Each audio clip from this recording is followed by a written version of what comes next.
Hello everyone and a warm welcome. My name is Simon and I'll be the host for today's webinar that is brought to you by Hasselt University.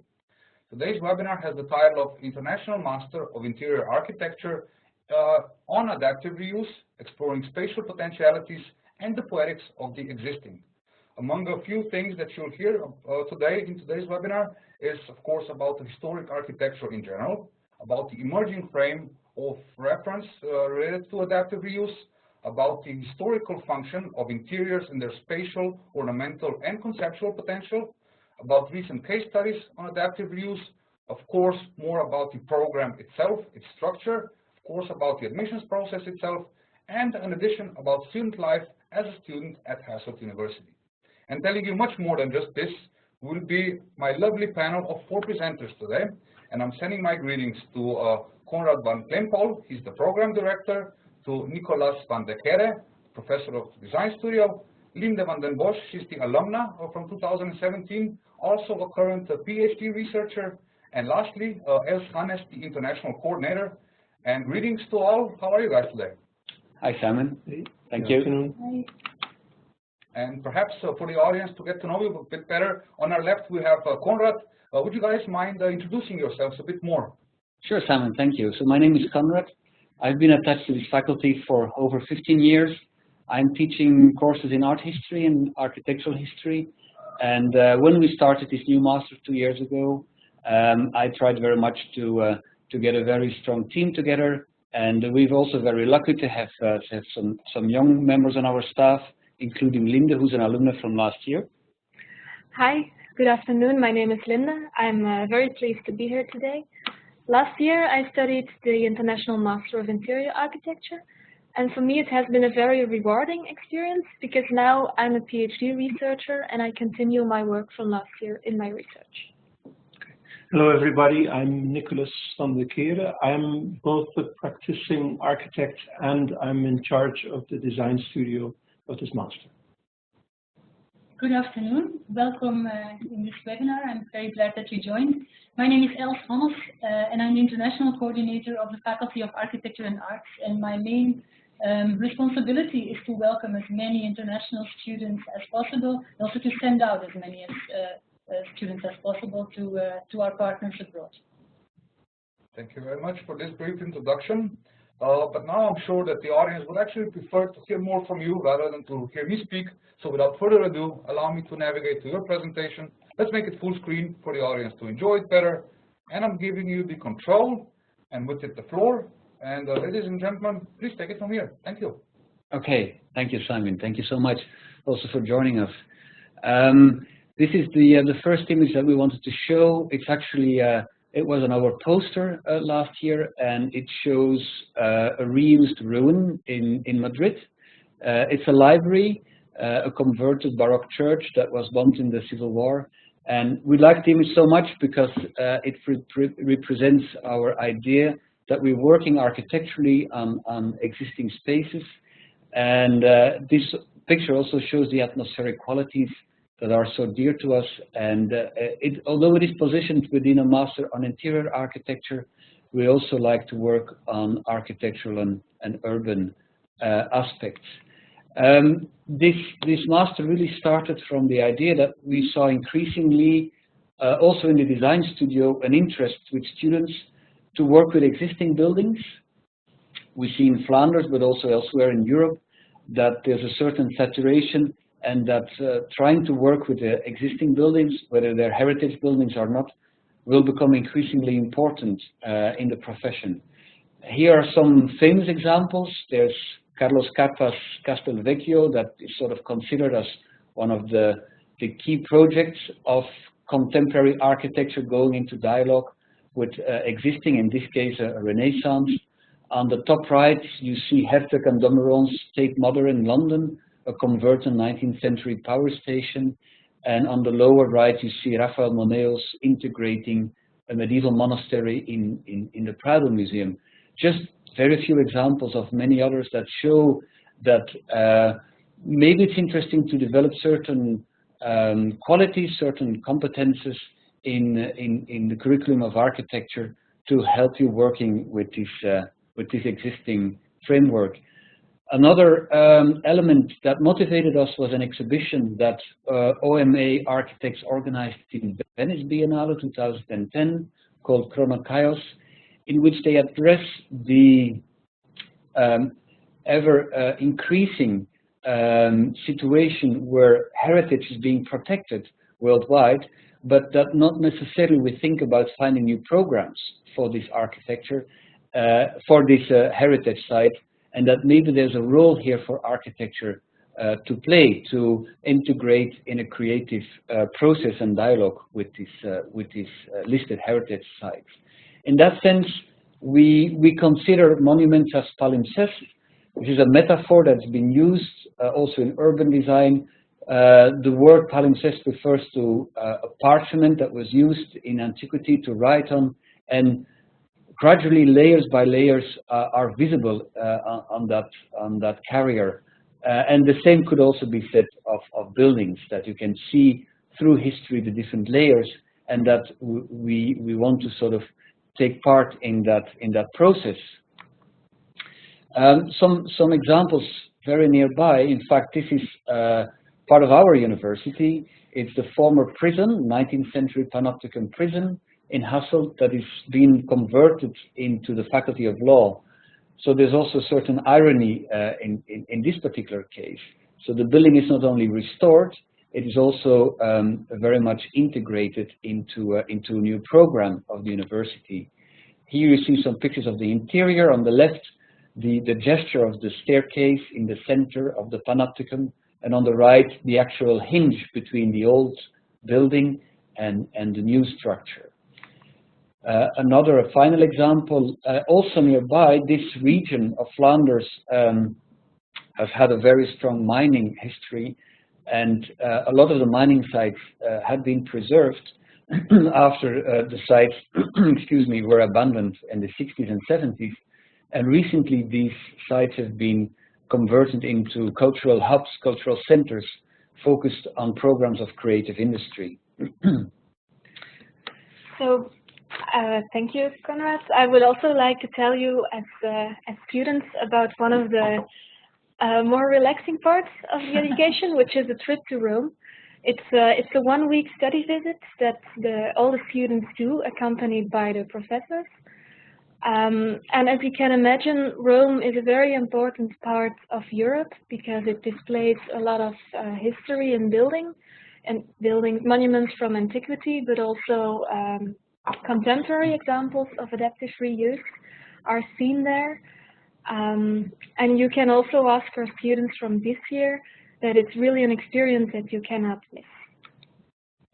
So then some more practical information about the program itself. As you can see in the first semester, the main focus is on the design studio. We do projects on adaptive reuse, of course, but this is always supported by the theory module and the research seminars. So don't be afraid if adaptive reuse is new for you. You will learn all about it in the more theoretical courses, and this will all help you to make a better project in your design studio. Also, the study visits, which Els will tell you more about in a few minutes, are very important because there you meet other students who are from abroad as well, so there is a vibrant community. Then in the second semester, the focus is completely on the master project for 20 credits, supported by research work and theoretical work in your thesis. But this is again very well aided by your tutors who will guide you in this process. To explain a bit more about the studio, to give an example, this year's studio was around modern churches, as you can see. We did a collaboration, and we're planning to do also in the future, in the coming years, together with the University of Wuppertal. So there's also an exchange there, or an international factor there. And we were looking into modern churches this year. We usually look into heritage sites, protected sites in the first semester. So we focus on an old site usually at first. Next slide. So we've been looking this semester, for instance, at modern churches in Belgium and in Germany, and there are some examples here. These are, for instance, some churches of Gottfried Böhm in Germany, Rudolf Schwarz. In between the 2 semesters, we actually have a workshop, which is of a altogether completely different nature. The idea is to actually leave in this workshop the heritage on the side to focus on more problematic urban questions or other questions that were not being looked at in the first studio. So this is done with Freek Persijn of the office 51N4E. Maybe some of you know the office. So we're looking at a project here which is done on site. So the work is done during 2 weeks in a tower, in a WTC tower in the center of Brussels. You'll see it on the next slide. So there's actually a temporary studio being defined there to work during 2 weeks. As Linda explained, so the core is really the design studio. It's very much a design-orientated master, but shouldered by these 2 theory models and research seminars. This slide was made by our colleague Wie Plevoets, who teaches the theory model. And for example, she explains how architecture and conservation were very much linked in the 19th century, but gradually grew apart and have become 2 separate fields, architecture and conservation. And perhaps we would like to argue and see that adaptive reuse joins again this emergence feeling between architecture and conservation.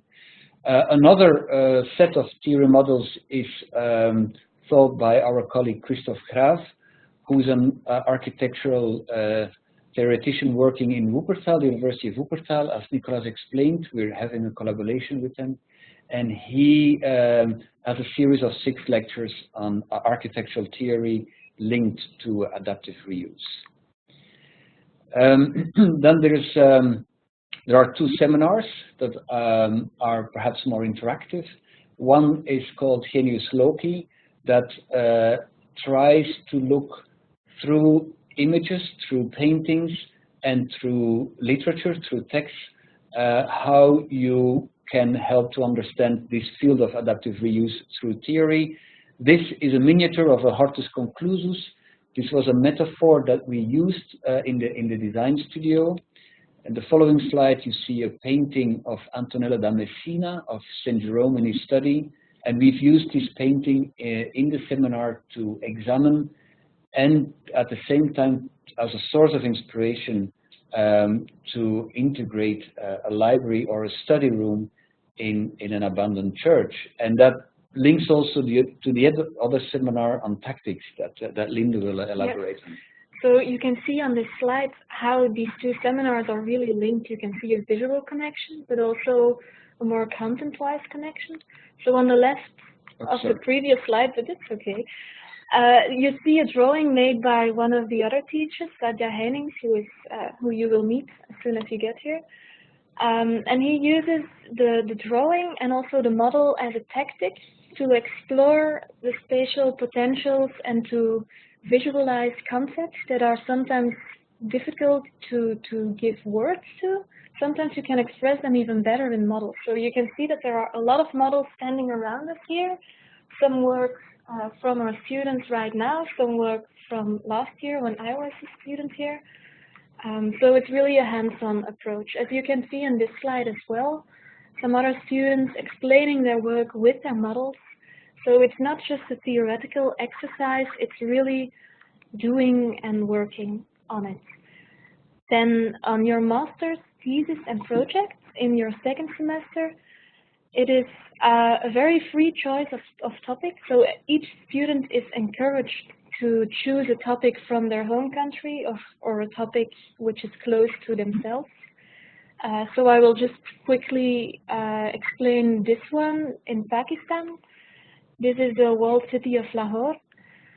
And you can see that in the Middle Ages, it had a very specific structure completely encapsulated by the walls. And ICRA explored this very dense urban fabric, and she created public interiors in it. She explored the typology of a family mansion that was completely absorbed in this city fabric, and she created new public interiors by replacing some rooms with open courtyards, like you can see here. So in this dense fabric, she very precisely extracts some rooms and she enforced them with cultural programs to create public courtyards. Then my own project, I will very briefly address, takes place in Bruges, in Belgium. It's the Abbey of St. Godelieve. And I used the monastic landscape, and I applied the typology of the Hortus Conclusus that Konrad also explained to visualize the different identities of the outside areas of the monastic sites. And I also did historic research. I contrasted historic imagery with the contemporary pictures of the site itself. And this is again a tactic to visualize some spirit of a place, some genius loci, some intangible aspects of the site. And of course, I also continued working with models. Part of the program was a cultural center for children. This has a very specific design needs, and in the model I explored also the different ethics and the possibilities of the site itself. Okay, then to the next chapter, let's say, in this presentation would be around research. What is actually very important for us is to embed the design studio, but actually all the courses in a research context also. So we're practically all involved in research, and usually we actually align research or studio with each other. So the studio being this year on adaptive reuse of churches is very much linked to a research project we're doing for the Flemish government regarding the reuse of old churches in the country. So we're actually taking place also in a debate on how to reuse this religious heritage, and how to apply these buildings which are abandoned into society to make them function again. We're very much focused on actuality in that sense. So I'm giving you some examples here. For instance, here you see 9 plans of churches. We're currently working on 18 churches to see how we could adaptively reuse them, how they could function again in society. Next. Some drawings, for instance, this is a church which we are converting into a library. So you see in the middle in the red, you see a large structure becoming a library using the height of the nave of the church to actually apply to use it more for extra space for the books. We're using again, as Linda also said, different techniques which are very much linked again to the educational program. Also, again here, our sketching teacher Saidia is also taking part in this, as you can see. So we're usually working on very basic material, photography, on which we then project some impressions of how the future might look like for this environment.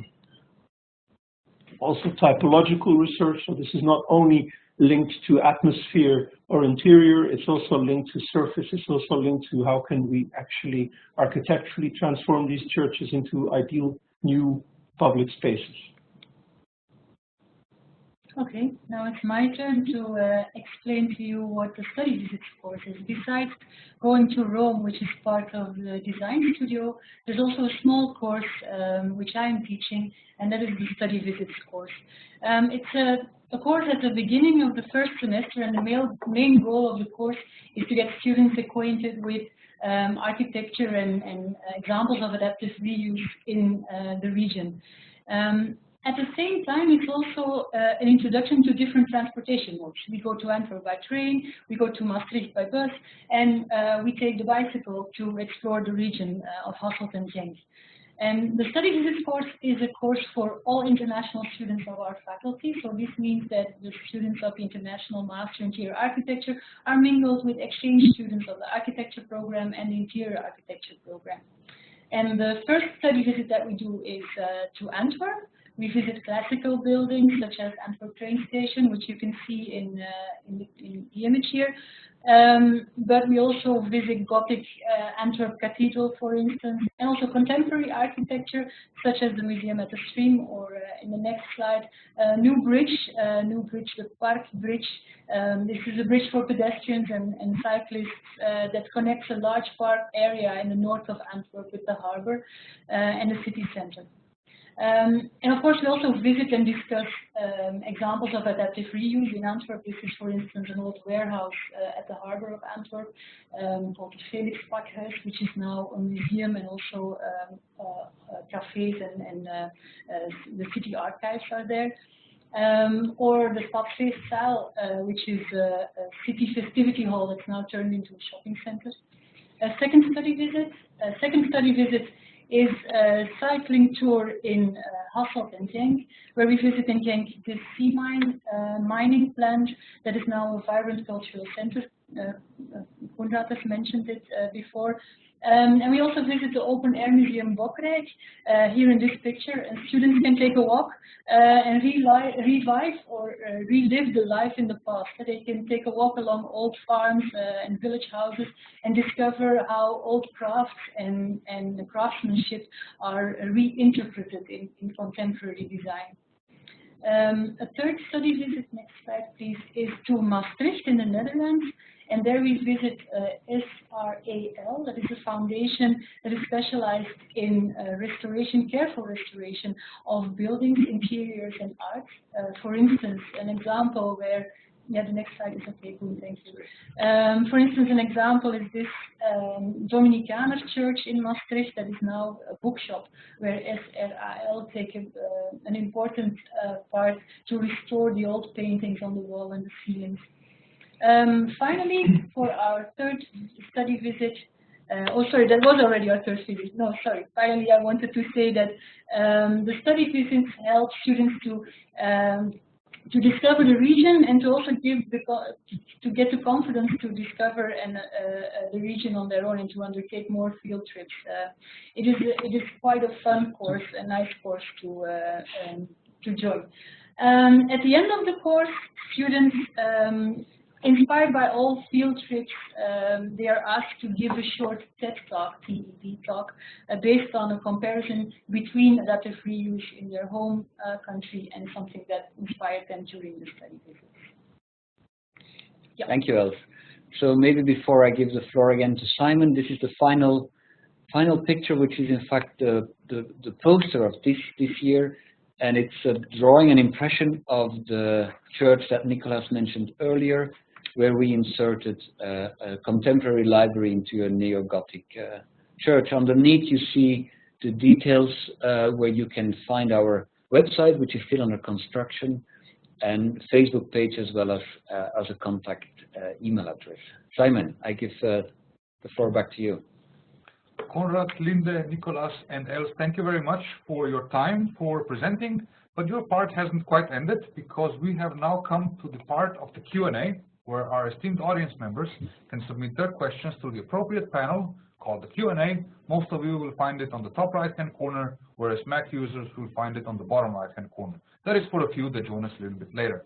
And in fact, we do have a few questions already submitted. And let's see with which one we can kick things off. Thomas has sort of a broader question, saying, firstly, good day. How could you help him with his desire to become an architect?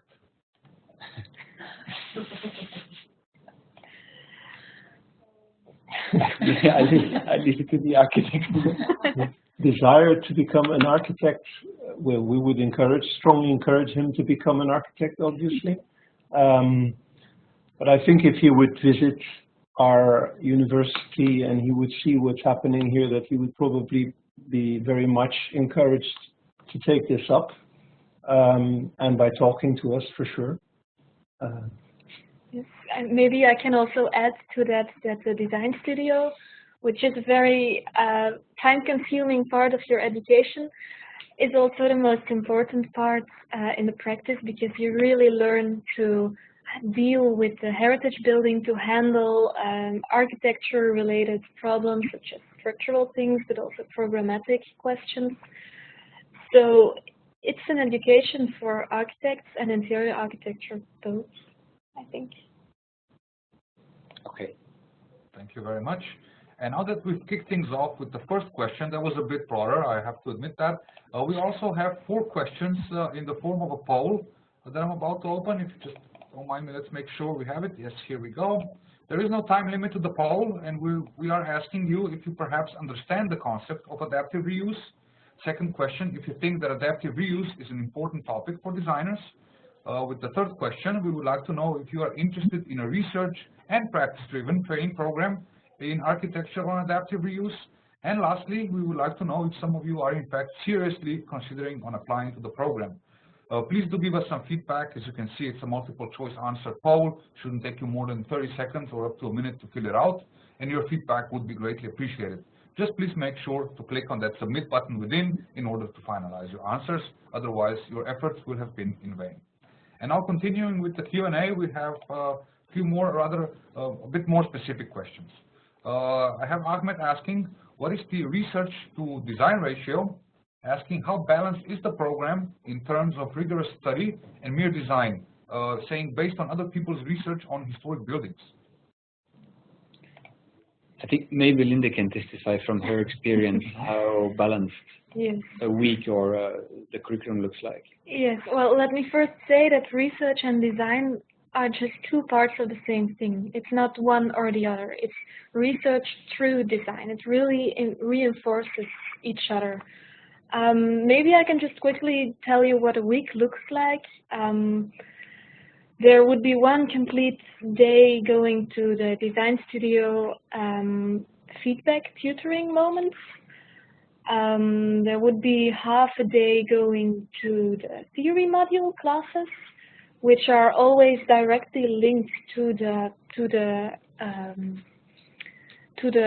product of the design studio.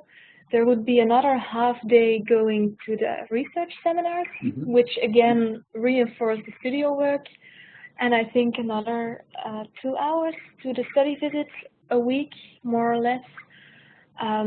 But as you can hear from my explanation, all the theory research work links directly to the studio design work, and vice versa. So the design work also influences the research work, of course.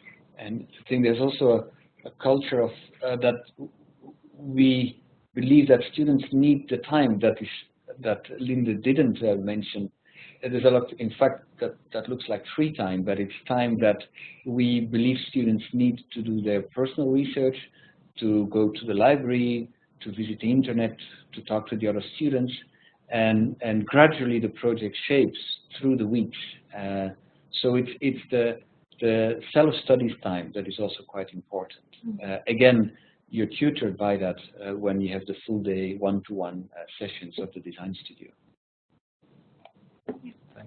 Thank you very much for answering Ahmed's question. And then the next question is, how old is the program? It's very young. This is the 2nd year. So students that are applying now will be entering the 3rd year. So we started last year, we're doing the current year, and the academic year to come will be the 3rd year. But it was already within the existing curriculum. We were teaching this kind of subjects, but then we thought to group it together as an independent master. Maybe importantly to add is that, I mean, the teaching method is not a top-down teaching method. It's really important to understand that we consider adaptive reuse to be an emerging discipline, meaning that we're also very much experimenting with it, meaning that students can actually contribute also to in-depth research without even knowing it. So research is a heavy word, but it's actually kind of, as Linda said, hands-on. It's to evolve. In other words, we're growing in this together with the students, actually. And maybe as for the age, to add, the research in adaptive reuse at this faculty is already much older. There's a tradition of more than 10 years in academic research on adaptive reuse that feeds into the program in interior architecture. Thank you very much to all for clarifying that. And then perhaps the next question, it's aimed towards graduates, but as you said that this program is only 2 years old, perhaps rephrasing the question would be, what would be the job opportunities post-graduation? Yeah, well, as a practicing architect, I can tell that the attention towards adaptive reuse has increased immensely in the last years. So offices, architectural offices are hiring students which have to know something on historic buildings, on existing buildings. They have to know how to deal with this. So since actually I noticed in my practice, and also my colleagues are talking about it, and in the last 5 to 10 years, there is absolutely no project anymore which is starting from scratch.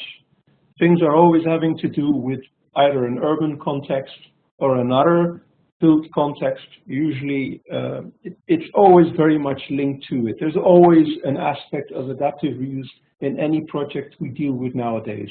So I imagine also the job opportunity to be linked to that. If you apply in an office with this master, you at least have that to say for you that you have studied this in depth during 1 year. I consider that to be quite an asset. Mm-hmm. And of course, there's also job opportunities in government and research centers. A lot of historic monuments and contexts are supervised, if not owned, by governmental institutions, and they also need people who are experts in this topic of adaptive reuse. I think in that sense, it might be also complementary to the existing masters on conservation restoration that are more available in Europe, where there's the attention is less on the design studio, but more on technical issues of restoration and conservation. I think what is different or complementary in this program is as has been mentioned, the idea of finding programs, suitable programs, which again, I think as Nicolas said, in the future will become an important part. What are we going to do with these buildings? And to sort of develop a certain quality, integrity on how to get into dialogue with these monuments. So we believe that it is quite relevant for the profession and for job opportunities. Thank you yet again, yet another most useful answer. And also a thank you for your responses from Ahmed, who asked the question. And then I believe, Els, perhaps the next question might be for you, because I have a query regarding scholarship opportunities for international students, specifically here for Americans, but perhaps what are the opportunities, and perhaps also what is the eligibility criteria? All right, the eligibility criteria for the scholarship or just for the program in general? The question here is regarding scholarships, yes. Scholarships, okay. There aren't that many scholarship opportunities in Flanders, unfortunately, but there is one that is very important, and it's called the Mastermind Scholarship. It is a scholarship for foreign students to study in Flanders in an international master, and the Flemish government supports about 45 students per year to take up a master program in Flanders. It is quite a competitive call. You can find more information at the website studyinflanders.be, and then you type Mastermind and you will find it. It's a competitive call, which means that all different disciplines compete to obtain such a scholarship. But last year we had one student from South Africa who managed to be awarded such a scholarship. You have to have very good academic records. Your grade has to be overall about 75% during your studies, and of course some awards also help to increase your chances to be awarded with such a scholarship. But a certain portion of these scholarships scholarships are reserved for students with a US background or from Mexico this year. But more details can be found on the website of studyinflanders.be. For the American students, there's also a Fulbright Yes, program. yes. US students, all foreign students basically, should also try to get information from their own government or their own institution to see how they can support students to study abroad. Yes. Thank you very much. And in fact, I just shared a link regarding the Mastermind Scholarship through studyinflanders.be. And I'm also pasting a link for the Fulbright scholarships available. Our attendees have that information in the chat panel. Simply clicking, it'll take you to the web page. But more importantly, if there's anything else left unclear, you have 4 presenters today at your disposal. You have the program director, a professor, an alumna, and also a current PhD researcher. Might be worth considering that you can also pursue a PhD at Hasselt University, as well as the international coordinator. Feel free to ask them whatever you would like, and do take advantage of this interactive Q&A session just now taking place. And I have the next question directed at Linda, asked if you think that 1 year was enough to produce a comprehensive thesis project as opposed to the typical 2-year model. Okay, that's indeed a very relevant question. She worked twice as hard. Well, I have to say that the thesis work indeed starts in the 2nd semester, but it is fueled by all the work that you have done in your 1st semester. So in that sense, there is plenty of input to write a thesis. But I have to be honest with you guys, it's a very hard program. I can't lie about that. It's hard working. That's of course because it's a very immersive program. Everything is aimed at getting you in the right mindset. You get input from everywhere, and by getting all this information, you can always write a thesis with a lot of content, with a lot of relevant topics, because it is also embedded in the ongoing research of TRACE, of course. And just, I think that's all I have to say about that. I hope that's clear. If there's anything else. Thank you so much, Linda. And perhaps a question of my own. Linda, actually aimed also at you. You spoke about the life in the university, about the program itself. What about life outside the university? What do you do for fun? What can students do in Hasselt in Belgium? Well, of course, Belgium, the best thing about Belgium is our food and drinks opportunities. Everyone knows our beer, our chocolates, our French fries. But apart from that, Diepenbeek, well, Hasselt University campus Diepenbeek is located in a very quiet area with a lot of nature, so you get a lot of chances to go outdoors, to be active, to do some active things if you want to de-stress in between. But Belgium also has a lot of sightseeing opportunities, and the region in general. Everything is very close. You are quickly in Paris, Amsterdam, Berlin, London. It's Europe, so it's small, so everything is close by. Thank you so much, Linda. And perhaps just for reference, I pasted a link with the location of Hasselt University through Google Maps, if you guys would like to check that out. Really close to Germany as well, really well connected, so perhaps might be worth giving it a go. And let me just make sure that I haven't overseen a question perhaps submitted to the chat panel. No, so far we have addressed each and every question that was submitted. And perhaps because we still have some time reserved for the Q&A, in order to give our audience some more time, perhaps some of them are actually right now typing them in, and I don't want to rush anybody. Another question of my own. Let's see, perhaps what would be worth asking, actually, Linda, I want to make use of having you, an alumna, also a PhD researcher.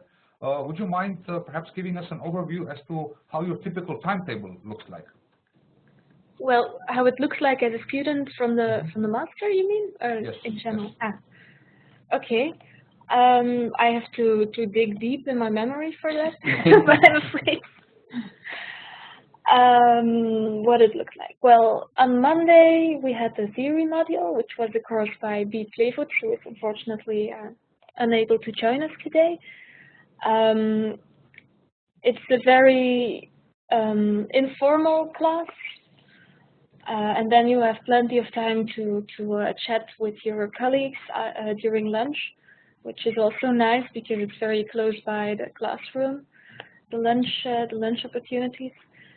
Then in the afternoon, I would usually do some last-minute preparations for the design studio, the tutoring, which takes place on Tuesday all day long.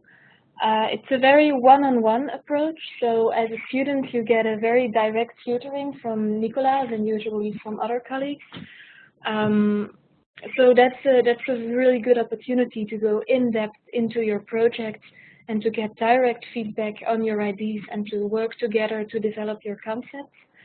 It's also very useful that all the tutors are usually involved in design practice or ongoing research, so you know that every feedback that you get is very relevant today. Then on Wednesday, I believe I would usually have no classes, which leaves me time to work on all the feedback that I got on the design studio the day before. And then on Thursday, I believe we would have the research seminars. So that would be 2 classes, one before lunch, one after lunch. Plenty of time to prepare in the morning for the first seminar and then for the second seminar as well. Also, every class is a good opportunity to talk with your classmates about how they are experiencing their projects. And then on Friday there would be one last class from ELF, study visits, which is an even better opportunity to get in touch with everyone else and to prepare the study visits, which is always very well prepared by ELF. So then of course we have the weekends, which depending on how hard you worked in the week, gives you some free time or gives you the opportunity to make up for some other work that you still had to do. So I hope that was informative enough for you. Yes. Thank you so much, Linda. You've been most useful today. You've been actually a key element to having the webinar today, so thank you very much. And perhaps to wrap things up, if we won't have any further questions submitted, one more that I think would be useful to all of to any potential student. The official languages in Belgium, I believe, are Dutch, German, and French. What if they don't have any prior knowledge of any of those languages? I know, as a matter of fact, that English is really widely spoken. Would that be sufficient for a day-to-day life, grocery shopping, going to the movies?